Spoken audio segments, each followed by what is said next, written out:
Good day, everybody, and welcome to another edition of the Military and Foreign Affairs Network. I am your host, the voice of reason.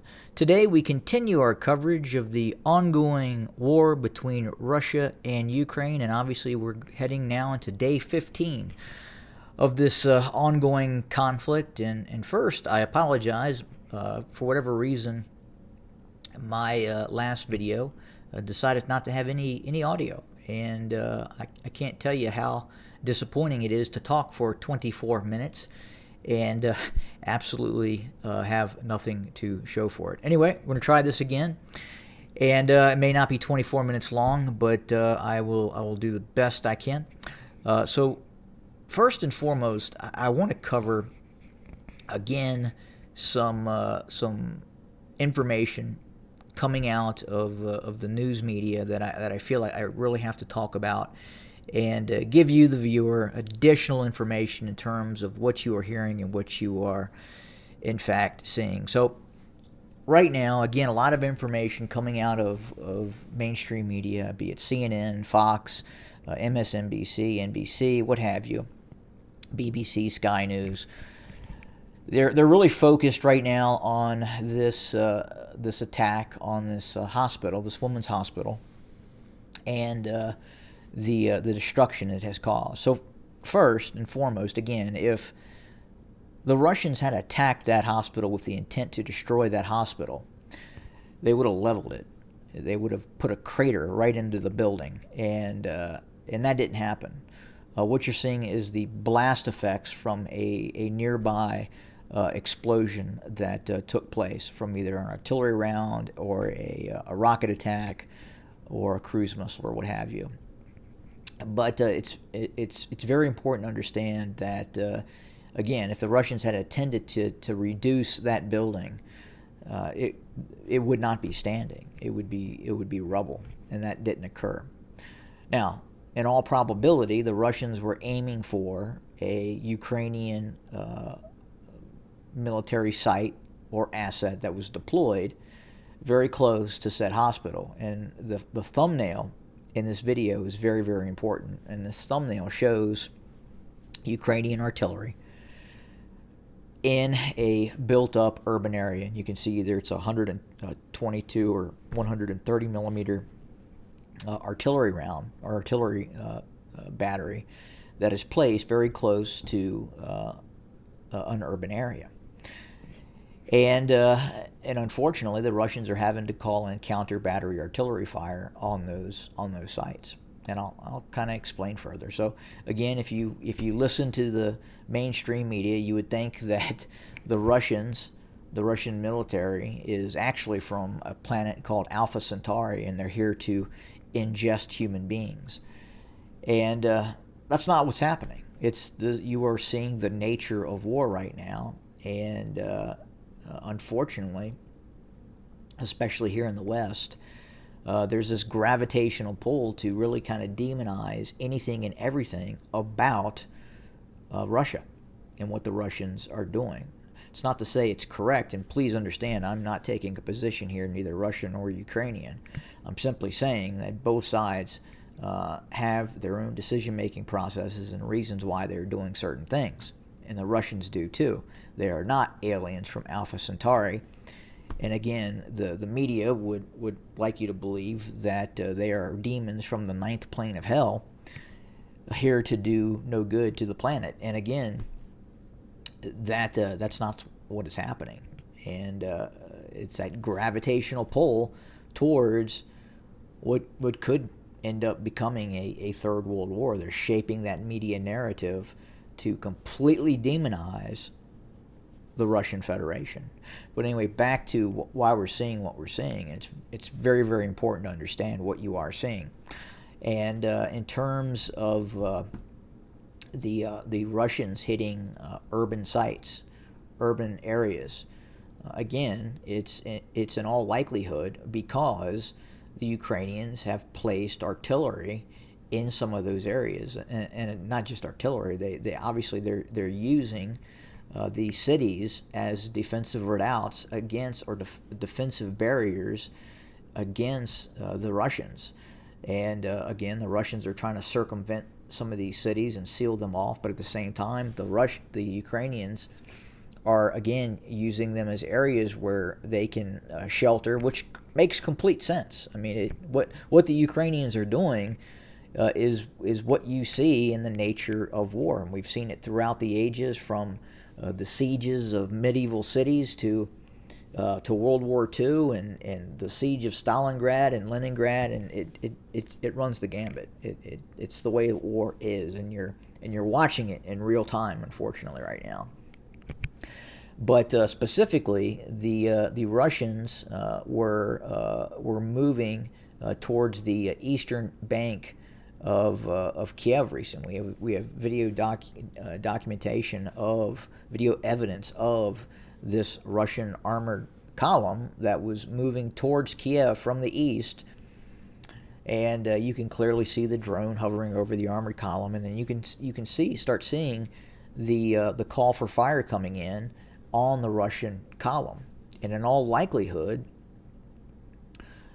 that artillery battery that was engaging that Russian armored column coming towards Kiev, moving towards Kiev, was probably in an urban area. And unfortunately, the Russians use not unfortunately, it's just the way war is. They use counter artillery radar. So when the opposing force, the Ukrainians, fire their artillery rounds at the Russian formations, the Russians get the Russians get data and information on where that artillery attack is coming from for this counter battery radar,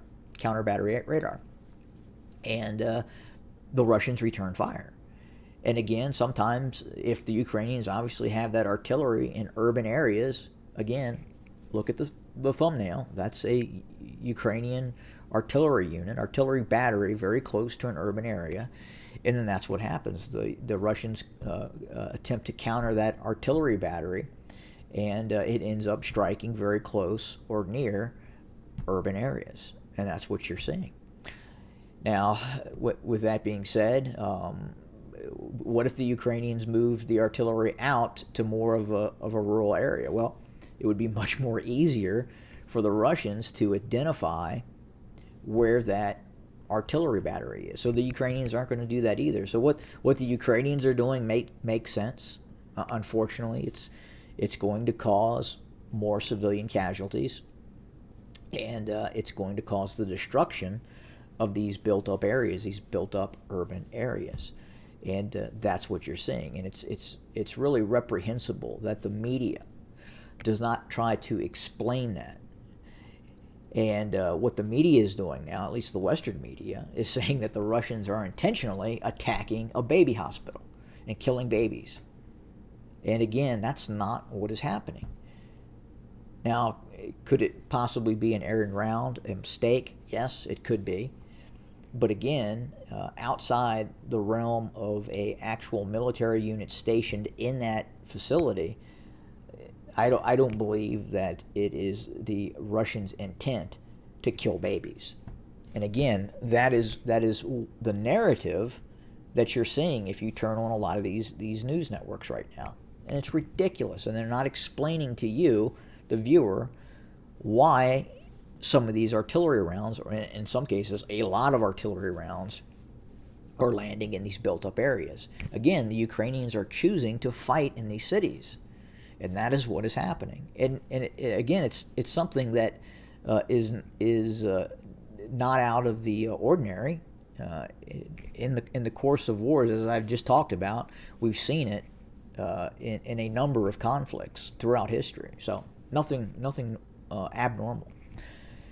But again, that's kind of what we're seeing, and it's very, very reprehensible that the media is not again explaining what is happening.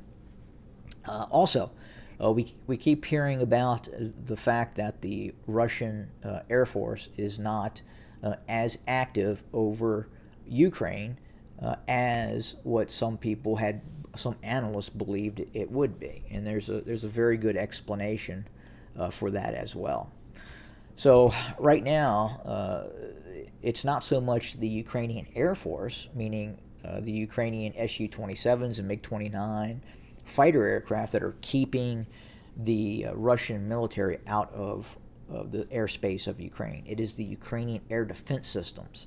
And these are ground-to-air missile systems that are designed to shoot down Russian aircraft. These are, a lot of times, they're Soviet-made systems that may have been upgraded by the Ukrainians. Again, the Ukrainian is an industrial nation that had a quite a bit of old Soviet defense capacity in Ukraine.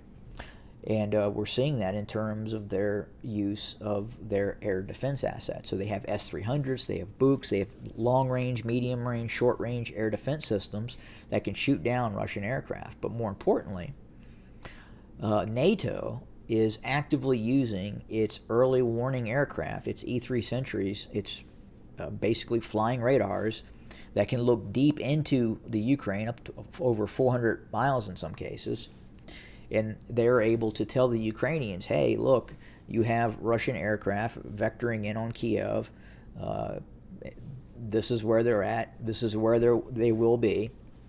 And then the Ukrainians can then activate their localized air defense network in terms of maybe an S-300 or a Buk or even man-portable systems, depending on the elevation of the aircraft. And all that information can be transmitted to the Ukrainians.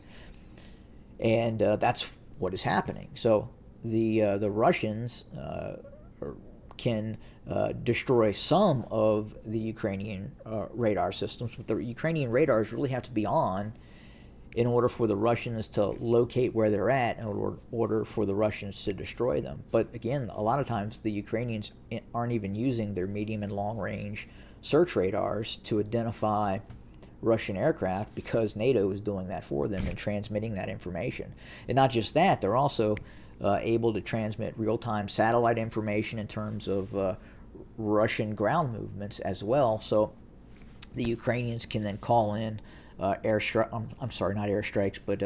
artillery strikes and rocket strikes. Again, we're not seeing as much Ukrainian aircraft striking Russian ground targets. We are seeing Ukrainian drones, such as the TB2 Turkish drone, being used. And again, that is in conjunction with Western intelligence that the West is feeding the Ukrainians. So again, very difficult situation for the Russians, not just in terms of Western equipment that have been sent to the Ukrainians, but this intelligence, this information fusion that the Ukrainians have in having real-time intelligence on what exactly the Russians are doing, and the Ukrainians are greatly benefiting from that ability. But again, in terms of the use of Russian tactical air, again, the Ukrainian air defense systems, especially the S-300s, are very good at shooting down aircraft at high altitude and medium altitude. So that's why you see the Russians coming in low. And on top of that, the Russians don't use attack pods like the United States does, like the Lightning, the Sniper, the older Lantern system, that gives the West, U.S. aircraft, that standoff capability. So the Russians don't really have that in terms of large numbers. They do have some on some of those Su-34 fullbacks, but again, even those seem to be being used in low altitude operations against the Ukrainians. And the reason they come in low is because they're trying to avoid radar, the long range radar from NATO, and at the same time, it's also more difficult for those medium and long range surface to air missile systems to shoot down a low flying aircraft. And that's kind of what you're seeing right now. And it's very, very, very difficult for the Russians to operate in that environment outside of maybe deploying like a MiG-31 and shooting down those NATO early warning aircraft, which the Russians do have that capability. So that's a concern that I have, as well, as we continue to have this rhetoric coming from the media that is kind of shaping this narrative to portray the Russians as this evil entity and the Ukrainians as this all good entity, and it's not like that. It's not black and white. There are gray areas. Both sides are using propaganda. The Russians are using propaganda, as are the Ukrainians. The Ukrainians are absolutely using propaganda, and some of the information that you're getting is staged and it's false. And the reason is the Ukrainians have military objectives and goals that they are trying to accomplish, which include establishing a no-fly zone over Ukraine. It would help them militarily. So the Ukrainians are doing everything that they can, again, to shape that narrative where possibly NATO would look to enforce a no-fly zone at some point. And again, that's going to lead to World War III, a direct conflict with Russia. So that's kind of where we stand right now. We continue to hear other rhetoric as well that's very, very concerning. In terms of the possible use of chemical weapons, we've heard the Russians talk about a number of biological weapon sites found in Ukraine. Again, propaganda designed to shape a narrative, and what that narrative is going to eventually create, again, very difficult to say. And then we also hear we hear the West saying the Russians could use chemical weapons. So again, the gravitational pull towards that event horizon, which is World War III, again, it's getting closer. It's not moving farther away. So I hope you understand that.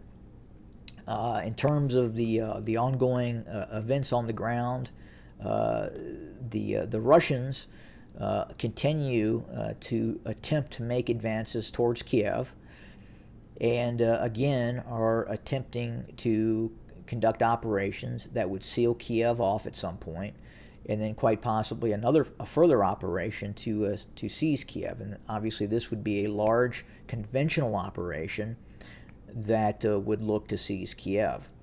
But right now the Russians are going to have to do something to regain initiative. They have lost initiative, and that is both being definitely portrayed in Western media as well. The Russians are fighting a very broad front of a conflict right now, and I'm not sure they have unity of command. I'm not sure there are proper decisions being made on the Russian side of this conflict in terms of what exactly they are trying to do. And they look to be trying to do a number of different things at this point with not one focused objective. And eventually the Russians are going to have to get it together and regain that initiative. And I'm not sure they really had that initiative to begin with, if that makes sense, other than that initial operation that took place, that very, very aggressive operation near Kiev, which basically made the attempt to decapitate, and they were again trying to occupy the seat of power with the use of Spetsnaz and VD formations, and that did not go very well because the Ukrainians are fighting. They're actively fighting, and they're actively resisting this Russian operation. So ultimately, in order for the Russians to win this, they're going to really have to up the ante and basically annihilate Ukraine. That is what they're going to have to do. They're going to have to bring the full weight of the Russian conventional forces into this conflict in order to win this. And it's very difficult for them not to win this, politically not to win this, as that could affect the regime in Moscow. Again, a defeated army is not a happy army. And if the Russians pull out at this point, that would be a defeated army. I mean, they could say that they demilitarized Ukraine, but ultimately Ukraine will remilitarize very, very quickly. The equipment that it lost, and in all probability, a lot of that equipment will be Western equipment that's going to be coming into Ukraine. So the Russians will be sitting in a space much, much worse than when this conflict first started. So that's why the Russians really don't have any choice but to continue this operation and just attempt to pound the Ukrainians into submission. And that right now looks to be what they're trying to do. But I would say within the next 2 to 4 days, the Russians are going to need to do something here to regain that initiative, as we are seeing the Ukrainians counterattack and continue to resist in a very, very tenacious way against the Russian forces. I had to change my map up a little technical difficulties in terms of the one I was using. I'll try to get back to that once that becomes available again, but decided to go ahead and use this for now. But that's where we're at right now. We'll have more to come as we watch what is happening in this war, and again, we'll have more very, very soon. Have a good day, everybody.